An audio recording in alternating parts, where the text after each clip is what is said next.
the Secretary of State, dear Tony, ladies and gentlemen, a very warm welcome to you. It's a real treat and pleasure to have you here in Vienna.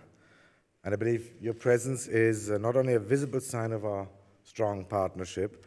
Only a year ago, I had the pleasure to visit you in Washington, D.C. It is also a very much appreciated sign of your support for the work of the UN, of the United Nations here, in particular the UNODC, the United Nations Office on Drugs and Crime. And I can tell you that Austria is a very committed member of your global coalition to address synthetic drugs threats.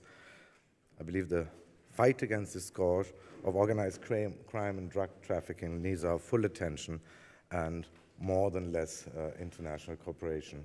And you can be assured that we will stand together with our partners in this fight.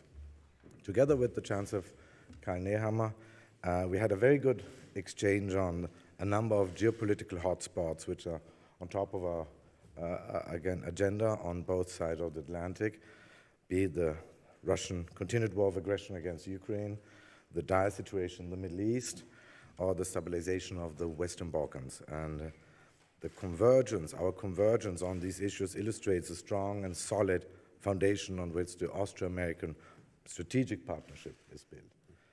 And our partnership, and if I may say so, our friendship, also personal friendship, is not only based on common interests. It is more based even on common values and our common commitment to the rule of law, to checks and balances, to democracy, and to fundamental freedoms. And yes, you probably have heard me already repeatedly say that I believe that Europe and the US have probably taken each other too much for granted over the last couple of years. But this has fundamentally changed, I believe.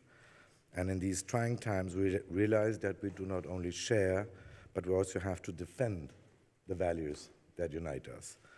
And in face of Russia's aggression against Ukraine, including its hybrid actions and activities, it is more important than ever that we continue to stand together side by side.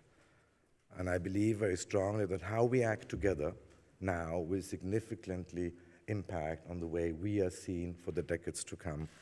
We all know there are other actors on this planet watching us. And talking about the Middle East, here we are equally strongly like-minded countries. Our commitment to Israel's security and right to self-defense remains ironclad, but it is very clear that more needs to be done to protect civilians in Gaza. Humanitarian law, and that is very clear, applies to everyone, everywhere. And without doubt, we know that the military offensive in Rafah, without a credible plan what to do to protect the civilians, would trigger a humanitarian disaster.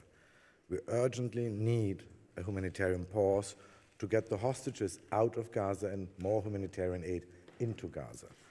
And we shall never forget that among these over 130 hostages, there's one Austrian-Israeli family father who now for 161 days is in the hands of Hamas.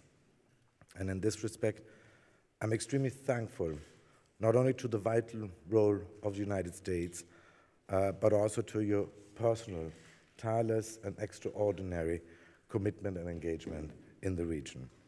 And I welcome any initiative that enables more humanitarian aid to reach the people in Gaza. The Austrian Republic itself has offered 23 million euro in support, and I know that we are talking now about the sea or airborne help. I believe we have to do everything together to protect the people in need there. And we also discussed a region which is a neighboring region to Austria, which is close to our heart, which is the Western Balkans. And here again, we are both committed to the European future of this region and its citizens. And I just wanted to point out among the many things we do together, the Austrian-American program Speak Up in Bosnia-Herzegovina is for me a prime example of how the cooperation between the United States and Austria can really do a difference on the ground. And we now know that we have important decisions coming up in the European Council on Bosnia-Herzegovina, opening the accession talks. And you know that Austria very strongly advocates for this step because in view of the, you could say, the circle of fire surrounding Europe, we have to make sure that our immediate neighborhood is stabilized. And there's no vacuum in politics. So either we manage to export our model of life, our stability, our security, or we risk being confronted with growing insecurity and instability. And let me add finally on a more bilateral note that the United States is not only our second biggest trade partner and export market, and significant investments are actually ongoing in the United States, but I'm also extremely happy to see how our strategic partnership is prospering. Also thanks to the work of our Austrian ambassador in Washington, the American ambassador here in Vienna. I'm happy to say that we just a couple of weeks ago signed the working holiday program, which is a very good thing, and the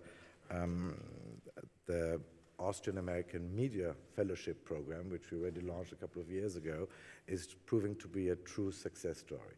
So I believe with these programs, we push our strategic partnership on a new level, and this level should be even expanded. We need more than less people-to-people contact. We need more exchange, more dialogue. We have to understand each other.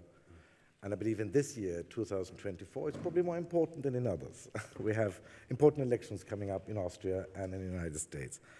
On all these issues, I can assure you, Austria is a strong partner, and for us, you are an indispensable friend.